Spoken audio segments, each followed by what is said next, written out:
We've talked a lot about the gut-brain axis on my YouTube channel and on various webinars. And today we're going to discuss how diet can drive dysfunction in the gut-brain axis, how diet can drive neurodegeneration and dementia, and how diet could save you from those things.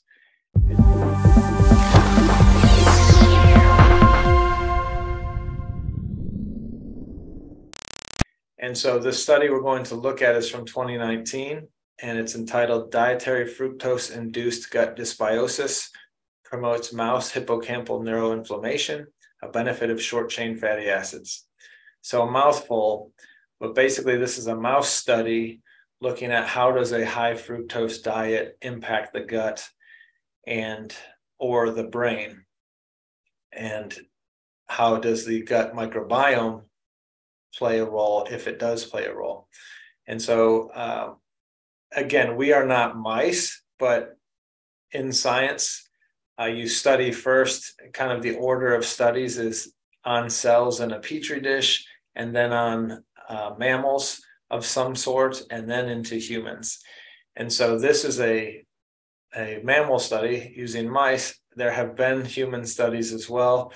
And so there's human studies that support the findings in this study, but today we're focusing on just this study. So this study is looking at the results in mice, but there's evidence that they do translate to humans. And so we can extrapolate a little bit these findings into our lives, and this study does that a little bit as well. So I'll point you to the first line in the study, highlighted in red, that says Western-style diets arouse neuroinflammation, which is brain inflammation, and impair emotional and cognitive behavior in humans and animals. So again, we're in a mouse study, but the first sentence refers to humans and cites research that supports that. So this isn't like cutting edge, first time published info, because we already have human data on it. But I think this study does a good job of covering diet, gut, brain, diet, the full loop for us. So we're going to use this one. So again, first sentence, the Western style diet, or the standard American diet, we could say, arouses brain inflammation and impairs emotional and cognitive behavior in humans. So what you eat impacts your cognition, and it impacts the inflammatory status of your brain. And I guess most people would recognize the name Alzheimer's disease as dementia, and Alzheimer's disease rates have not gone down as time has gone on. They've increased. And if we track the increase in Alzheimer's with the degradation of quality in the standard American diet, you can see a correlation there. And this study helps us understand mechanistically how that can happen. So they looked at one specific part of the Western diet, which is the high fructose content, and asked, does this contribute to brain inflammation, specifically in a part of the brain called the hippocampus? And you're going to find that it does. It does drive hippocampal inflammation and neuronal loss. Now, why is that important? Well, that's important because if we draw a brain here,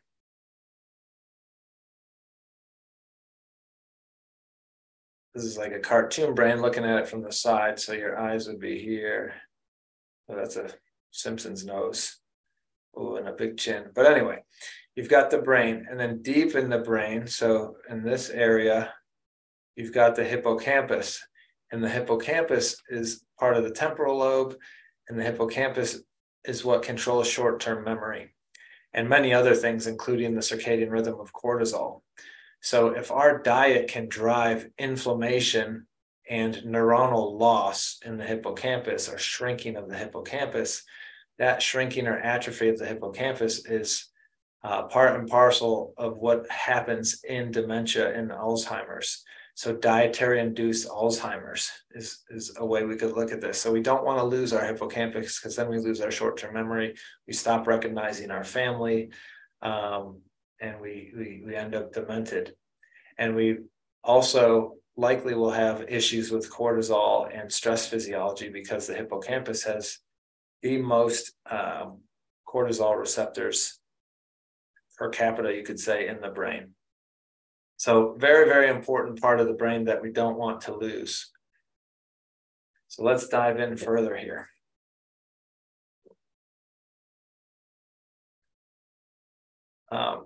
If we look at the conclusions, we'll give you the end before we dive in, but the conclusions say our findings reveal that gut dysbiosis, so imbalance in the gut, imbalanced guts, bugs in the gut. So you lose probiotics, you have overgrowth of potential pathogens.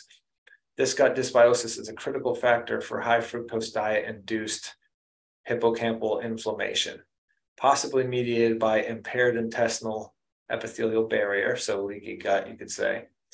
A new intervention strategy for reducing the risk of neurodegenerative diseases like Parkinson's, like Alzheimer's, etc., through short-chain fatty acid supplementation or dietary fiber consumption is emphasized. So yes, the diet can drive leaky gut, which can contribute to brain inflammation and dementia, but we can also use diet to reverse that and or prevent that. So neuroinflammation is a hallmark of neurodegenerative diseases associated with the standard American diet or Western style diets, including high calorie diets rich in processed sugars like fructose or sucrose and fats. The alteration in the gut microbiota or gut dysbiosis may be a major event initiating brain inflammation and subsequent brain injury or neuron injury. The intestinal epithelial barrier or the gut lining, a healthy intestinal barrier, prevents the entry of exterior antigens or foreign materials like microbes and foods and toxins from the gut lumen. So a healthy gut barrier prevents the entry of foreign materials into the from the gut into the host, which may exacerbate both local and systemic immune responses. So that's why leaky gut is bad. If the gut is leaky, then things get through that shouldn't, and this can drive inflammation locally in the gut only, but also systemically when those foreign materials may enter the bloodstream and travel around. The front line of this gut barrier is composed of epithelial cells and tight junctions, which keep things out. Commensal microbes, so probiotics, and their metabolites are crucial for the integrity of the intestinal barrier. And they possibly regulate the intestinal microenvironment using this thing called the NLRP6 inflammasome. Some dietary ingredients such as fructose, fat, and heme from iron have been reported to alter the gut microbiota and disrupt the intestinal barrier integrity. In particular, diets rich in fructose cause gut dysbiosis, leading to microbial metabolite disorder and intestinal barrier damage or leakiness. Dietary fructose also disrupts hippocampal energy homeostasis, induces brain inflammation and neuron injury, and impairs spatial learning and memory in rodents. So, it's not a large jump to say dietary fructose also probably does that in humans. Give a bunch of kids a bunch of high fructose corn syrup drinks, and you've probably seen their, cognition change pretty rapidly. So that can drive damage. They also found that a diet rich in fiber ameliorates the barrier defects and the inflammation. So how can we oppose this? Consume healthy fiber. Why is fiber good? Because ingested dietary fibers are readily fermented by colon bacteria or by your probiotics to produce short-chain fatty acids or SCFAs, that's short-chain fatty acids. Treatment of the mice with short-chain fatty acids attenuates a high-fat diet-induced change in the gut barrier. So you drive leaky gut with the high fructose sugar or a high-fat diet, high saturated fat diet. You can reverse that with fiber consumption and healthy probiotics fermenting that fiber into short-chain fatty acids like butyrate. So that's awesome. Short-chain fatty acids have the ability to modulate the maturation and function of microglia in the brain. Microglia are the immune cells in the brain. So short-chain fatty acids from the gut produced from fermentation of fiber by your healthy probiotics can travel to the brain and drive maturation of the brain immune cells. So a healthy gut, healthy brain, gut-brain axis, and preventing neuroinflammation. Let's go down here and learn more about what they did. So, high fructose diet induces gut dysbiosis, reduces short-chain fatty acids, and impairs the epithelial barrier. So when they fed these mice fructose, that feeding led to a marked enrichment of pathogenic bacteria, including Helicobacter. Okay, so Helicobacter, you may have heard of a bacterium named Helicobacter pylori or H. pylori. That's a bacterium that likes to colonize the stomach and damage the cells in your stomach that produce stomach acid. And so that can lead to a high protein meal feeling like a brick or a rock in there. And if you don't digest that protein well with sufficient amounts of stomach acid, it can move into the small intestine and be fermented by bacteria in there and drive gas, bloating, diarrhea, constipation, SIBO, IBS, all kinds of different GI issues. So the fructose consumption changed the bacterial environment in the gut and increased amount of potential pathogens. The stool test of the mice showed significantly lower levels of short-chain fatty acids. Antibiotics reduced the fecal concentrations of short-chain fatty acids as well. So I think this is important for this group because if you're in this group, you're probably not consuming a ton of fructose, a high fructose diet. So you might say, well, why is this relevant to me? I'm not eating that, so I'm not driving brain inflammation. I'm not at risk. If that's true, awesome. Then just take this as information you can teach to your friends and family who are on high fructose diets. But where this may become relevant is that you may be in a situation where you need an antibiotic because there is a time and a place for medications. And at some point in your life, you may be in that time and place that requires an antibiotic. And if you take it for the appropriate timing, because you have, some infection that requires it, know that antibiotics are not heat seekers. Many of them are systemic. So by taking the antibiotic to deal with your sinus infection, say, it can also impact your gut microbiota and reduce your short-chain fatty acids. And so if you change your microbiota, that's gut dysbiosis caused by antibiotics that reduces short-chain fatty acids. And both of those findings here that are caused by fructose lead to brain inflammation and hippocampal injury. So that same mechanism, that same outcome could occur from a different initial mechanism. Trade out the fructose consumption with the antibiotic use, and you may get there too. And then many Americans, unfortunately, are doing both. They consume way too much fructose and they take way too many antibiotics. So that's a useful pearl for anybody seeing this. A high fructose diet feeding caused histological changes. So this is a lot of nerdy stuff, but important to know that basically histologic changes are changes at the cellular level. And so what it did was the high fructose diet caused thinning of the intestinal mucosa, so thinned the barrier. It caused a loss of crypts and glands, so different parts of the GI tract that produce different immune cells and different nourishing nutrients for the gut itself. It caused edema or swelling of the lamina propria. That's the part of the gut right inside the gut barrier where the immune system lives, and discrete infiltration of inflammatory cells. So the high fructose diet has global effects ranging from the small cellular level all the way up to the gut barrier level and the brain level. The leakiness and barrier damage caused by the diet led to serum endotoxin levels increased significantly. So endotoxin is one of the most inflammatory metabolites produced by gram-negative bacteria that we know in science. So if we increase the amount of endotoxin in the blood, that drives endotoxemia and systemic inflammation. And part of that system is the brain, right? So it will eventually, once you're in the blood, you're going everywhere. And lastly, going way, way down to the smallest level, using electron microscopy, they could show that microvilli were shortened and sparse. okay? And we've talked about microvilli before multiple times, where microvilli are the little finger-like projections on the tops of the cells that make up our gut, right? So these are microvilli.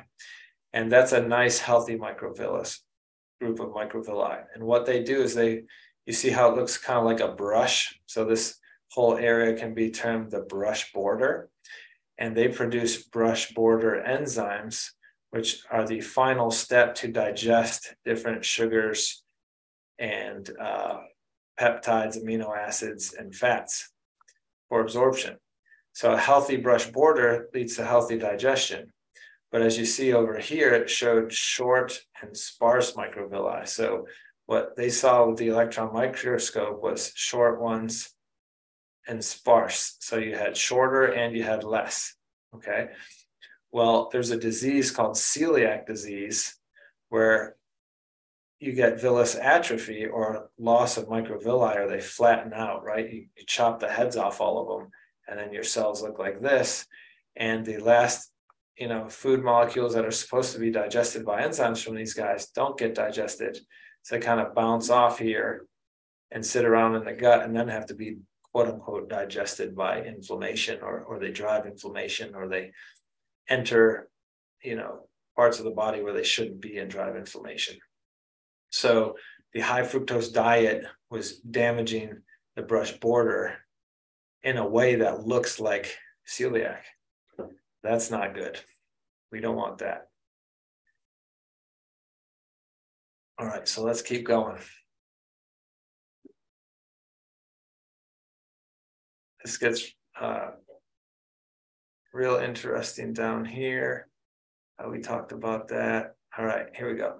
One of the most striking observations following broad spectrum antibiotic treatment was the inhibition of hippocampal neuroinflammation and reactive gliosis in high fructose diet fed group, which was similar to the action of antibiotics in a mouse model of Alzheimer's.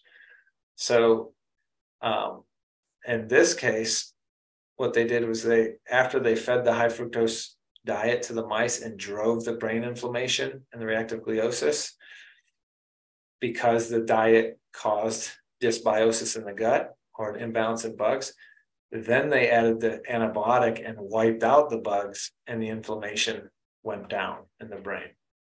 So what happened there is, above we talked about, well, you could get that brain inflammation from taking antibiotics, right? Because if you take antibiotics and knock down or cause dysbiosis, you can get that brain inflammation. This one wiped out the bugs and lowered the inflammation. How? Well, if you wipe out the bugs that are producing the metabolites that drive the brain inflammation, then you're no longer getting those metabolites, so there's less driving of inflammation. So, the context and the case matters in terms of antibiotic. Is it good? Is it bad? Is it beneficial for the brain inflammation that we're talking about in this case? We also found that depletion of the gut microbiome caused hippocampal neuronal loss in both the control and fructose-fed groups. Okay, why is that important? Well, because if you lose the gut microbiota, you're going to have neuronal loss, because you're not going to have bugs producing short-chain fatty acids for you that can nourish that hippocampus. Therefore, this suggests the critical role of the gut microbes and their metabolites for the brain. Interestingly, short-chain fatty acids or the gut microbiota can restore defective microglia and reinforce integrity of the blood-brain barrier in germ-free mice. So if you had a sterile mouse that had, no bad bugs in it and no good bugs in it, and you add short-chain fatty acids and no good bugs, that's beneficial for the brain, right? Because you're still giving the brain what the good bugs produce. Or if you put the good bugs back in and they produce the short-chain fatty acids, that's good for the brain. So in multiple ways, they're looking from every angle what's important here. And it's really the importance of the microbiome in the gut and the metabolites they're making is what promotes or saves the brain from inflammation. That talks about the specific probiotics that get imbalanced from the high fructose diet. And so coming to the end here, We have clearly shown that a high fructose diet induced aberrant structure of the gut microbiota and reduced fecal short-chain fatty acid levels, demonstrating a contribution of gut dysbiosis to hippocampal brain inflammation. Mechanistically, the NLRP6 inflammasome in the colon, when it's dysfunctional, is involved in poor barrier function. This was improved by short-chain fatty acids. Okay, so you can get more short-chain fatty acids again by eating the fiber, having good probiotics that ferment that fiber, produce the short-chain fatty acids. You can also just supplement with short-chain fatty acids while you're seeking to increase your fiber intake and improve your microbiome. These results provide new evidence for the protective mechanisms of short-chain fatty acids against hippocampal neuroinflammation and neuronal loss in this animal model. Our findings highlight the adverse impact of a feature of Western-style diets on hippocampal neuroinflammation and suggest a new intervention strategy for neurologic dysfunction. So again, they're implying here that the results from this mouse study should be applied to human studies, sure, but also clinically to humans to promote improved brain health. Change your diet, which doesn't therefore trash your gut, which then promotes healthy brain.